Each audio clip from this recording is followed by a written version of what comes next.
MS taste ടച്ചിലേക്ക് എല്ലാവർക്കും സ്വാഗതം. ഇന്നത്തെ എന്റെ റെസിപ്പി ഒരു ബീഫ് കുറുമയാണ്.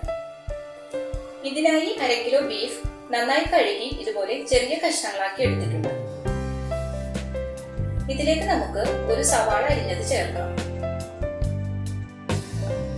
1 ടേബിൾ സ്പൂൺ ഇഞ്ചി ചെറുതായി അരിഞ്ഞത്, 1 പച്ചമുളക് അരിഞ്ഞത്, 1 തക്കാളി അരിഞ്ഞതും ആവശ്യത്തിന് ഉപ്പ് കൂടി ചേർത്ത് നന്നായിട്ടൊന്ന് മിക്സ് ചെയ്യാം.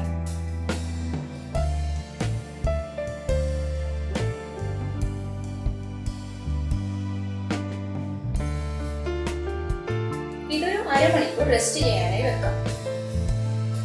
ഇനി നമുക്കിതിന്റെ അരപ്പ് തയ്യാറാക്കാം. അതിനായി നമുക്ക് സവാളയൊക്കെ ഒന്ന് വഴറ്റിയെടുക്കാം. ഒരു പാൻ ചൂടായിട്ടുണ്ട്.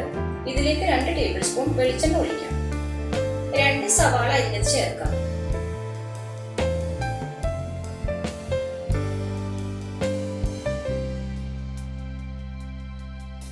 6 പച്ചമുളക് അരിഞ്ഞത്, 1 ടേബിൾ സ്പൂൺ ഇഞ്ചി അരിഞ്ഞതും, 1 ടേബിൾ സ്പൂൺ വെളുത്തുള്ളി അരിഞ്ഞതും ചേർത്ത് നന്നായിട്ടൊന്ന് വഴറ്റി കൊടുക്കാം.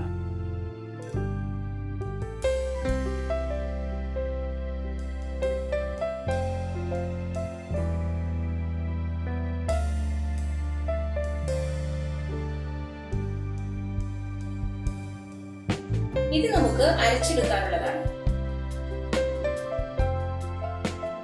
ഇപ്പോൾ സവാള നന്നായി വഴന്ന് കളറൊക്കെ മാറി വന്നിട്ടുണ്ട്. നമുക്കിനി പൊടികൾ ചേർക്കാം. 1 ടേബിൾ സ്പൂൺ മല്ലിപ്പൊടി, 1/2 ടേബിൾ സ്പൂൺ മുളക് പൊടി,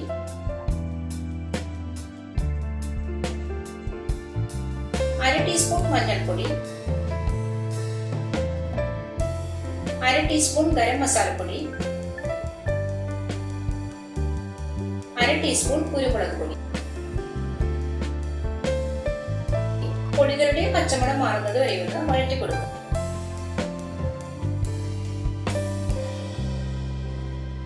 ഇനി നമുക്ക് ഫ്ലെയിം ഓഫ് ആക്കാം. ഇത് ചൂടാറിയതിനു ശേഷം നന്നായിട്ടൊന്ന് അരച്ചെടുക്കണം. ഇപ്പോൾ നമ്മുടെ ബീഫ് മാരിനേറ്റ് ചെയ്ത് വെച്ചിട്ട് അരമണിക്കൂർ ആയിട്ടുണ്ട്. ഞാൻ ഈ ബീഫിലേക്ക് ഒട്ടും തന്നെ വെള്ളം ചേർത്തിട്ടില്ല. ഇനി കുക്കർ അടച്ചു വെച്ച് ഇതൊന്ന് വേവിക്കാം.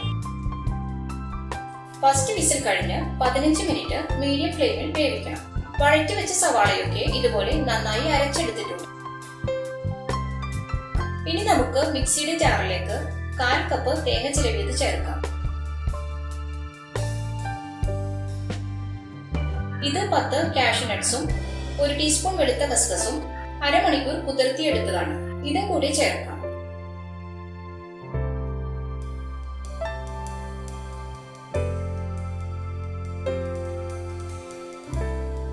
കുറച്ച് വെള്ളമൊഴിച്ച് നന്നായിട്ടൊന്നത് അരച്ചെടുക്കാം. ഒരു പാൻ അടുപ്പത്ത് വെച്ചിട്ടുണ്ട്. അത് ചൂടായി വരുമ്പോൾ നമ്മുടെ ഈ സവാളയൊക്കെ അരച്ചു വെച്ച അരപ്പ് ഇതിലേക്ക് ചേർക്കാം.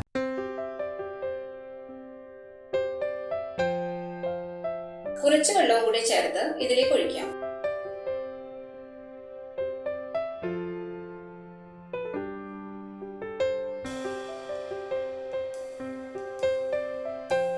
ഇതൊന്ന് തിളച്ചു വരുമ്പോൾ വേവിച്ചു വെച്ചിരിക്കുന്ന ബീഫ് ഇതിലേക്ക് ചേർത്ത് നന്നായിട്ടൊന്ന് മിക്സ് ചെയ്യാം.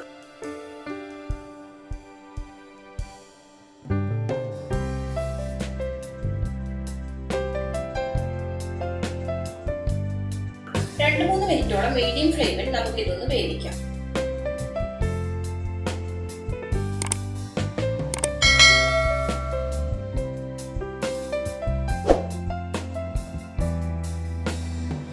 ഇനി തേങ്ങയും കാഷ്യൂ നട്ട്സും കൂടി അരച്ചത് ചേർക്കാം. അല്പം വെള്ളമൊഴിച്ച് ഇത് ഇതിലേക്ക് ഒഴിക്കാം.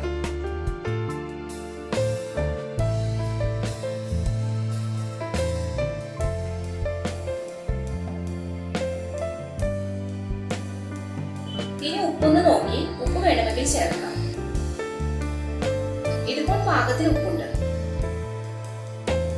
ഇനി നമുക്കിത് അടച്ചു വെച്ച് 2 മിനിറ്റ് ലോ ഫ്ലെയിമിൽ വെച്ച് തിളപ്പിക്കണം.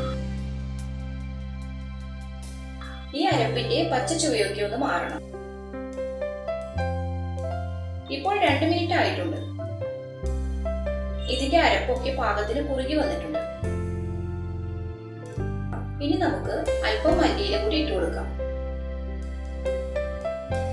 അപ്പോൾ ബീഫ് കുറുമ എല്ലാവരും ഇതുപോലെ ഉണ്ടാക്കിയിട്ടില്ലെങ്കിൽ ഒന്ന് ട്രൈ ചെയ്ത് നോക്കണം. നല്ല സൂപ്പർ ടേസ്റ്റ് ആണ്. ഈ വീഡിയോ ഇഷ്ടപ്പെട്ടാൽ ലൈക്ക് ചെയ്യാനും ഷെയർ ചെയ്യാനും സബ്സ്ക്രൈബ് ചെയ്യാനും മറക്കരുത്. Thank you.